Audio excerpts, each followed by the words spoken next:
தொடர்ந்து மகா கந்தசஷ்டியினுடைய பதிவுகளை சிந்தனை செய்து வருகிறோம். 2ஆம் நாள் கந்தசஷ்டி பதிவில் உங்கள் அனைவரையும் சந்திப்பதிலே மிகுந்த மகிழ்ச்சி அடைகின்றேன்.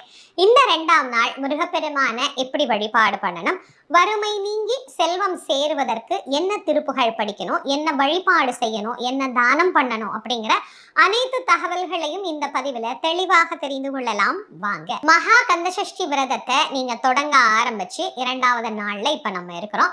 நான் 2வது நாள் அப்படின்னு குறிப்பிடுறது நீங்க விரதம் இருக்கக்கூடிய 2வது நாளைக்கு உண்டான கணக்கு எடுத்துக்கணும். ஏன்னா சில பேரு பதிவை பார்க்குற அன்னைக்கு 2ஆம் நாள் அப்படின்னு நினைச்சுக்கிறீங்க. அது கிடையாது.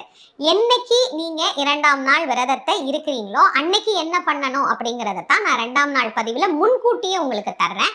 அதனால 2ஆம் நாள் நாம விரதம் தொடங்கினதிலிருந்து காலையில மாலையில வழக்கம் போல நம்முடைய விரதத்தை வழிபாடுகளை நாம அப்படியே தொடர்ந்து வந்து கொண்டே இருக்கலாம். காலையில முருகப்பெருமானுக்கு எப்போதும் ஏற்றக்கூடிய ஷட்கோண தீபத்துல 2ஆம் நாள் ர அப்படிங்கிற எழுத்துல நம்ம தீபம் ஏற்றணும். ச ர அப்படின்னு 2 தீபமாக நாம ஏற்றணும். இப்படி ஷட்கோண தீபம் ஏற்றி புதுசா முருகப்பெருமானுக்கு ஏதாவது ஒன்று நைவேத்தியம் காலையிலையும் வைக்கணும், சாயந்தரமும் வைக்கணும். பல வகையான கலவை சாதங்கள் இருக்கு, அதுல ஏதாவது வைக்கலாம். பல வகையான பழங்கள் இருக்கு, அதுல ஏதாவது ஒரு பழம் வைக்கலாம். நீங்க பால் விரதம் தான் இருக்கிறீங்க அப்படின்னா ஒரு டம்ளர் பால் வச்சு சுவாமிக்கு நைவேத்தியம் பண்ணிட்டு அந்த பாலையே நீங்க பிரசாதமாக எடுத்துக்கொள்ளலாம். எப்படி உங்களுடைய விரதத்தை ஆரம்பிச்சீங்களோ அதையே அப்படியே தொடர்ந்து வாங்க. 2ஆம் நாள் தான் அப்படியே கொஞ்சம் விரதம் இருக்கிறவங்களுக்கு, அப்படி ஒரு பட்டினியா விரதம் இருக்கிறவங்களுக்கு கொஞ்சம் அப்படி ஒரு கடுமையான நாளாக தெரியும். ஏன்னா முதல் நாள் அந்த உத்வேகத்துல ஒன்றும் தெரியாது. அப்படியே 2வது நாள் தான் கொஞ்சம் சோர்வடைவது போல தெரியும். ஆனா ஓம் சரவணபவ ஓம் சரவணபவ ஓம் சரவணபவ அப்படிங்கிற நாமத்தை சொல்லிக்கிட்டே இருங்க. எப்பெல்லாம் நமக்கு மனசோர்வு உடல் சோர்வு அப்படிங்கிறது தோணுதோ அப்பெல்லாம் முருகனுடைய திருவுருவத்தை அப்படி கண்ணு முன்னாடி கொண்டு வந்து பாருங்க. எந்த சோர்வுமே இருக்காது, எல்லாமே பறந்து போயிடும். அதனால 2ஆம் நாள் விரதம் இருக்கக்கூடியவங்க காலை மாலை செய்யக்கூடிய வழிபாடுகளை பத்தி சொல்லிட்டேன். இன்றைக்கு சிறப்பாக நாம் செய்யக்கூடிய வழிபாடு என்ன அப்படின்னா வறுமை நீங்குவதற்கான வழிபாடு. இந்த வறுமையை பத்தி சொல்ற போது இதை ஒரு நோய், பிணி அப்படின்னு தான் எல்லாருமே குறிப்பிடுகிறார்கள். ஔவையார்கிட்ட கொடியது என்ன அப்படின்னு கேட்டப்ப முதல்ல ஔவையார் சொன்ன கொடியது எது தெரியுமா? வறுமை மிக மிக கொடியது அப்படின்னு சொன்னார். அதை விட கொடியதுன்னு இன்னொன்னு சொன்னார், இளமையில் வறுமை அப்படிங்கிற. இந்த வறுமை என்பது வந்துருச்சுன்னா ஒரு மனிதனுடைய வாழ்க்கையில அத்தனை மகிழ்ச்சிகளும் சுத்தமா இல்லாம போயிடும். வறுமை என்பது வந்துவிட்டால் ஒரு மனித வாழ்க்கையில எந்த முன்னேற்றமும் இருக்காது. அப்ப வறுமை என்கின்ற இந்த நோய் எப்ப நம்மளை விட்டு நீங்கும் அப்படிங்கிறதுக்கு போராடுறதே பல பேருக்கு வாழ்க்கையில மிகப்பெரிய பிரச்சனையா இருக்கு. என்னென்னமோ செய்யறோம்மா, என்னென்ன வழிபாடுகளோ செய்யறோம், ஆனா இந்த வறுமை எங்களை விட்டு நீங்கவே மாட்டேங்குது அப்படிங்கிறவங்களா நீங்க இருந்தீங்கன்னா இந்த பதிகத்தையும் இந்த திருப்புகழையும் நான் சொல்ற இந்த எளிமையான வழிபாட்டையும் செஞ்சு பாருங்க.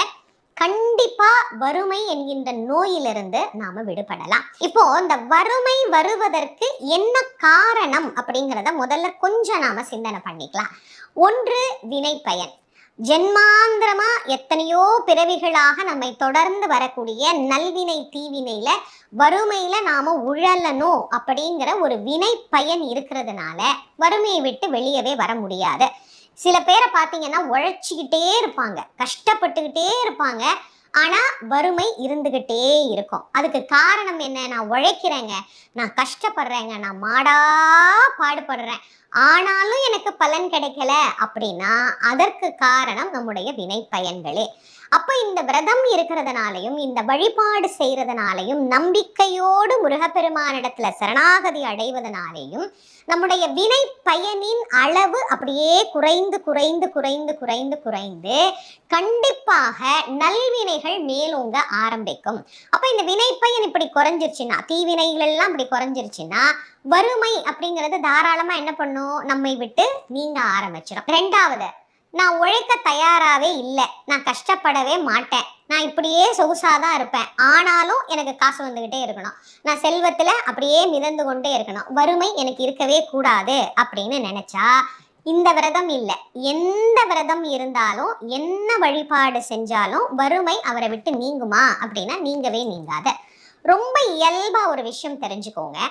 ஒரு துன்பத்தில் இருந்து நாம் வெளியே வர வேண்டும் அப்படின்னு நினைச்சா அதிலிருந்து மீள வேண்டும். அதுக்கு என்னென்னலாம் நாம தப்பு பண்றோம், எந்த வழியிலெல்லாம் நம்ம போகக்கூடாது அப்படிங்கிற ஒரு தெளிவான பாதையை முதல்ல நாம தேர்வு பண்ணி அதுல பிரயாணம் பண்ணோம் அப்படின்னா தான் கடவுள் நமக்கு அங்க இருந்து கை தூக்கி நம்மளை காப்பாத்துவார். நான் எந்திரிக்கவே மாட்டேன், நான் இதே இடத்துல விழுந்துதான் கிடப்பேன், எல்லாம் என்கிட்ட வந்து அப்படியே குமிஞ்சிடணும் அப்படின்னு நினைச்சா அதுக்கு வாய்ப்பு கிடையாது.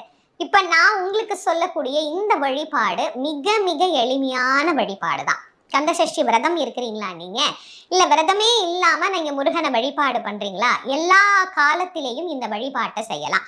அருணகிரிநாத சுவாமிகள் தலங்கள் தோறும் சென்று முருகப்பெருமானை பாடி பரவி வழிபட்ட அவர் அவதரித்த திருத்தலமாகிய திருவண்ணாமலை திருத்தலத்துல இந்த அழகான திருப்புகழை நமக்காக பாடுறார்.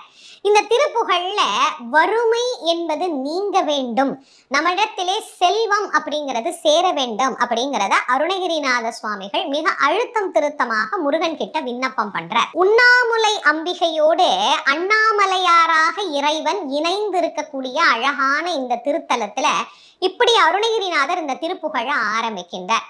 சிவமாதுடனே அனுபோகமதாய் அப்படின்னு ஆரம்பிச்சு அதுல அழகா திருப்புகழை பாடிக்கிட்டே வர்றவரு இந்த வறுமை அப்படிங்கிறத எப்படி குறிப்பிடுறாரு பாருங்க. கடையே மிடி தூள்பட நோய் விடவே கனல் மால் வரை சேர் பெருமாளே அப்படின்னு இந்த திருப்புகழை நிறைவு செய்கின்றார். கடையேன் அப்படின்னா நாயேன், அடியேன், எல்லாருமே இதை நிறைய பாடி இருக்கிறாங்க. மாணிக்க வாசகர்ல இருந்து அனைத்து அடியார்களும் இப்படிதான் சொல்லுவாங்க. அருணகிரி பெருமானும் சொல்றார், கடை நாயேனாக இருக்கின்ற எனக்கு ஏற்படுகின்ற மிடி அப்படின்னா வறுமை. இந்த மிடி அப்படிங்கிறது தூள்பட்டு போய்விட வேண்டும், என்னை விட்டு நீங்க வேண்டும், இந்த நோய் என்னிடத்தில் இருந்து விலக வேண்டும் அப்படிங்கிறத விண்ணப்பம் பண்றார். எங்க விண்ணப்பம் பண்றாரு?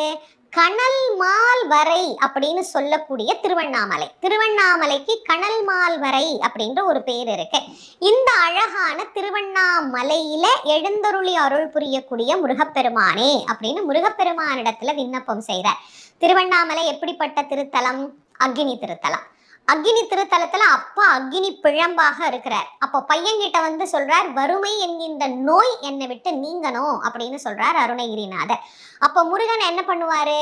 வறுமையை எரிச்சு சாம்பலாக்கி விட்ட நமக்கு ஏற்பட்டு இருக்கக்கூடிய தீவினைகள் அத்தனையும் மொத்தமாக எரித்து சாம்பலாக்கி நல்வினைகளை நமக்கு அதிகப்படுத்தி நமக்கு வறுமை என்பதே இல்லாது முருகப்பெருமான் நம்மை காப்பாற்றக்கூடிய ஒரு அழகான திருப்புகழ் தான் இந்த திருப்புகழ். அன்றாடம் படிக்கணும். எத்தனை நாள்மா படிக்கணும்? இன்னைக்கு ஒரு நாள் 2ஆம் நாள் மட்டும் படிச்சுட்டு அப்படியே விட்டுறலாமா? கிடையாது. வறுமை நீங்கிற வரைக்கும் படிக்கணும். காலையில சாயந்தரம், காலையில சாயந்தரம், காலையில சாயந்தரம்னு தினந்தோறும் படிங்க. ஒரு ஆண்டு நீங்க இதை இப்படி முயற்சி பண்ணி படிங்க.